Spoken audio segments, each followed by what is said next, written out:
Dan Humphrey from Gossip Girl begins as the lonely boy from Brooklyn, the outsider who claims to hate the Upper East Side superficiality. He presents himself as morally superior, intellectually deep, and emotionally sincere. But as the series unfolds, we start seeing cracks in that carefully built identity. His judgments toward others often hide his own insecurities.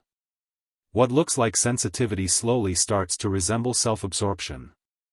And the boy who criticizes narcissism becomes its most subtle embodiment. Dan constantly positions himself as the victim of wealth and privilege, yet he desperately craves entry into that same world. His resentment toward the elite masks an intense desire to be accepted by them. Instead of rejecting the system, he studies it, mimics it, and ultimately manipulates it. His ambition is never purely about love or belonging, it's about recognition.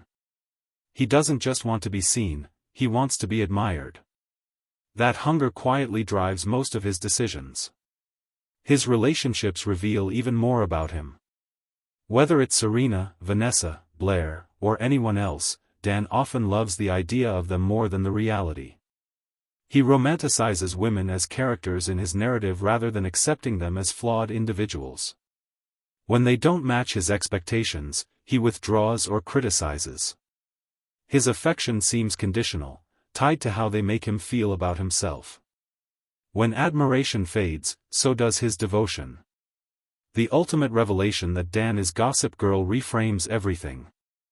The anonymous blogger who exposed secrets, ruined reputations, and controlled narratives was not an outsider seeking justice. He was a participant orchestrating chaos to climb the social ladder. He weaponized information not for truth, but for power. In doing so, he proves that his morality was always selective.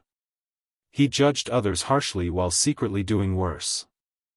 By the end of the show, Dan achieves what he always wanted: entry, validation, and authorship of the elite story. But the journey reveals a painful truth: Dan Humphrey doesn't truly love people. He loves what they represent. He loves the elevation they offer him. Most of all, he loves the narrative of himself, the misunderstood genius who outsmarted everyone. And that may be the most narcissistic twist of all.